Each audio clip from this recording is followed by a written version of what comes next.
กราบสวัสดีสบายดีพ่อแม่พี่น้องมื้อนี้พบพ่อกับบ่าวสมายนะบ่าวสมายมีข่าวดีสิมาบอกพี่น้องก็มื้อนี้ก็ผู้ใหญ่ใจดีเพิ่นเอาผ้าคองมาให้เนาะพี่น้องมีผู้ใหญ่ใจดีเพิ่นสนับสนุนนะเรียกว่าเพิ่นซัพพอร์ตก็ว่าแม่นเนาะพี่น้องเนาะนี่ก็คือเป็นเครื่องสุดเด็กน้อยเองเนาะพี่น้องเนาะบ่าวสมายสิเซอร์ไพรส์เด้อพี่น้องคลิปนี้ก็เบิ่งแบบ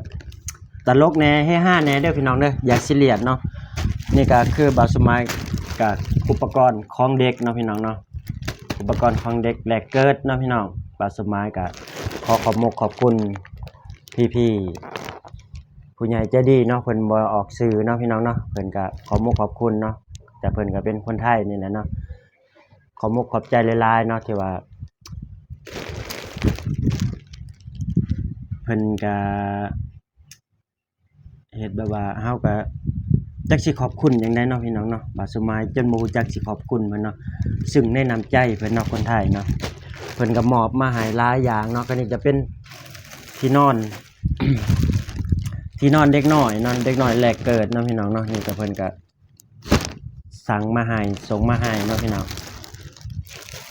ก็เพิ่นก็มาให้เนาะพี่น้องเนาะแล้วก็มีครบเบิดแล้วพี่น้องเว้าเรื่องเงินนี่เนาะเป็นเพิ่นพอเพิ่นเฟิร์สเนาะพี่น้องเป็นขวดนมขวดหยังเนาะมีครบเบิดเนาะก็ขอบคุณผู้ใหญ่เพิ่นใจดีเนาะขอบใจหลายๆที่เห็นแรงงานแบบเฮาเนาะยังเพิ่นยังสนับสนุนเนาะเพิ่นยังช่วยเหลือเนาะขอบใจหลายๆเด้อครับพี่ๆใจดีเนาะบ่ว่าจะเป็นสุดเด็กน้อยเนาะก็ว่าหลายเติบเลยเนาะพี่น้องเนาะก็จะมีครบเบิดเลยเนาะพี่น้องบ่าวสมายก็จักสิรีวิวจังได๋เนาะนอกจากคำว่าขอบคุณขอบใจหลายๆขอบคุณในน้ำใจผู้ใหญ่ใจดีเด้อครับนี่ก็จะเป็น พวก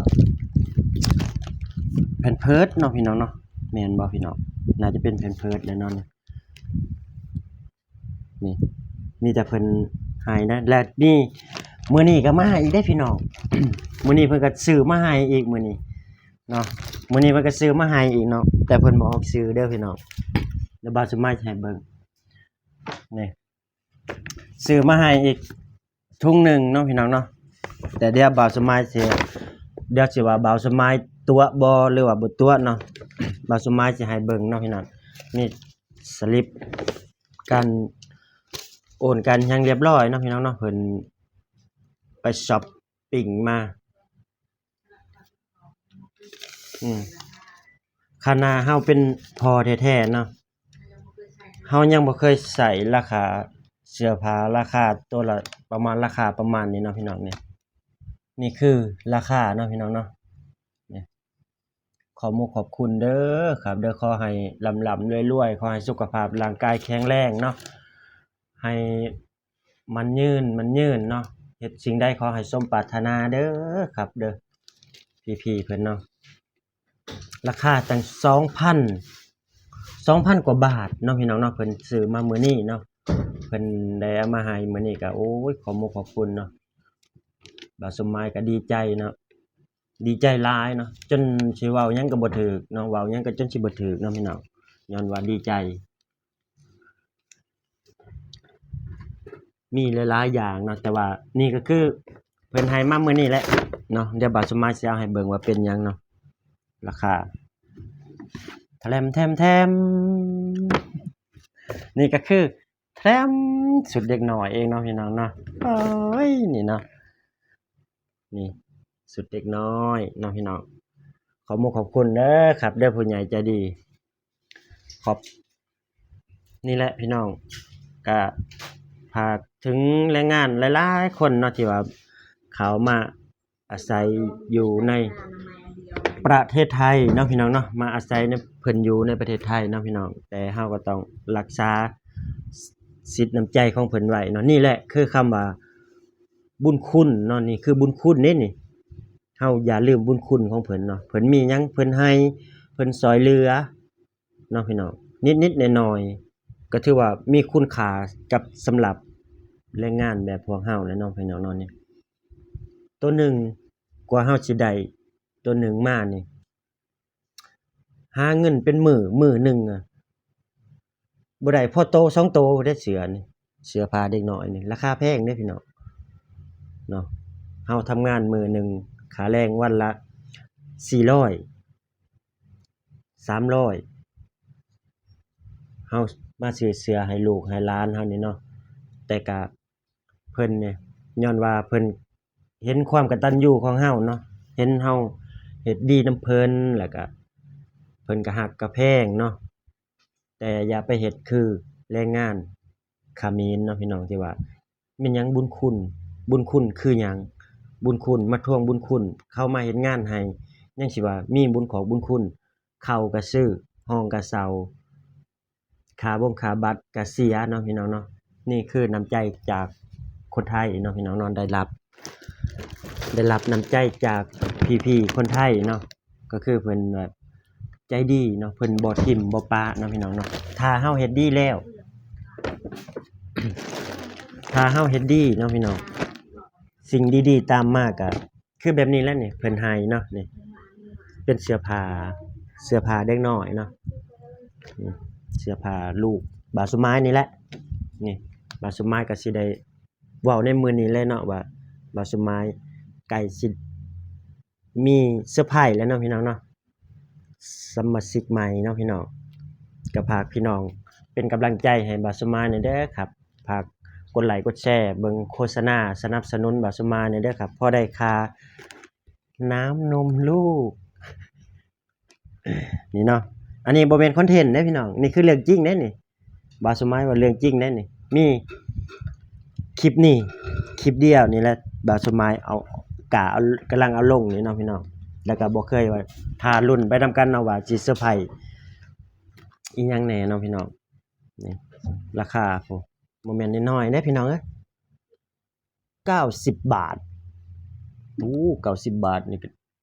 แม่นบ่วะ90บาทเพิ่นเด้พี่น้องเอ้ยนี่ตัวละสุดละ90บาทสุดเด็กน้อยนี่แพงขนาดเสื้อผู้ใหญ่เสื้อบาสุไม้ใส่นี่ตัวละ50บาทบางทีก็ใส่ตัวละ20บาทก็กุ้มเนาะพี่น้องเบิ่งโน่นนี่ป๊าดโธ่เบิ่งเอาเด้อพี่น้องนี่ป้ายยังบ่ทันแกะได้พี่น้องเอ้ยนี่เนาะขอบคุณครับ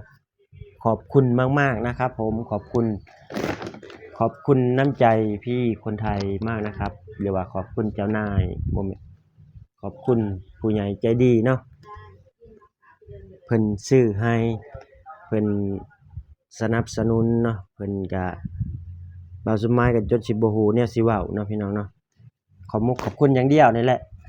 ในน้ำใจของเพิ่นเนาะเพิ่นมีน้ำใจเฮาก็อย่าเฮ็ดให้เพิ่นเสียใจเนาะพี่น้องเนาะอย่าเฮ็ดให้เพิ่นแบบว่าผิดหวังเนาะในเมื่อเพิ่นตอบแทนเฮามาแนวนี้แล้วเฮาก็ต้องตอบแทนความดีกลับคืนไปให้เพิ่นเนาะพี่น้องแล้วก็เฮ็ดดีต่อไปแหละเนาะผู้ใดก็เจอถ้าบ่เจอกับตัวเองก็เว้าบ่ได้ดอกเนาะพี่น้องเนาะอันนี้ก็คือเฮาเจอก็ขอบคุณพี่เพิ่นเด้อครับเด้อพี่คนไทยเพิ่นเนาะมีแต่ขอบคุณอย่างเดียวนั่นแหละพี่น้องเอ้ยจนบ่ฮู้แนวสิเว้าซึ้งในน้ำใจเนาะในเมื่อจะว่าลูกคนละพ่อละแม่มาเจอกันใหญ่แล้วจะมาเจอกันบ่ฮู้ว่าบางคนก็ว่าไผว่าในจ้างคนไทยบ่ดีเนาะก็อันนี้ก็แล้วแต่บางคนเนาะแล้วแต่คนสิคิดคือเฮานี่เฮามาอาศัยแผ่นดินเพิ่นอยู่มาอาศัยบ้านเพิ่นอยู่นี่คือเพิ่นมีน้ำใจใจดีเผื่อแผ่มีหยังให้ก็แบ่งให้มีนั่นมีนี่ก็แบ่งให้บางทีเพิ่นซื้อของให้พร้อมอีกเนาะพี่น้องเนาะนี่คือน้ำใจจากคนไทยเนาะพี่น้องเนาะเอาล่ะพี่น้องคลิปนี้ก็บ่าวสมายสิได้จบคลิปไปเพียงส่ำนี้เนาะพี่น้องเนาะฝากพี่น้องกดไลค์กดแชร์กดติดตามแล้วก็เบิ่งโฆษณาให้บ่าวสมายเนี่ยเด้อครับเด้อขอบคุณพี่ๆว่าอยู่ฝั่งลาวฝั่งไทยอยู่ไสก็แล้วแต่เนาะอยู่ต่างประเทศอยู่ต่างจังหวัดก็แล้วแต่เนาะขอบคุณหลายๆที่เข้ามาติดตามรับชมคลิปของบ่าวสมายเนาะ คลิปนี้บาสมายจะได้จบคลิปไปเพียงส่ำนี้เนาะพี่น้องขอกล่าวคำว่าสวัสดีและสบายดี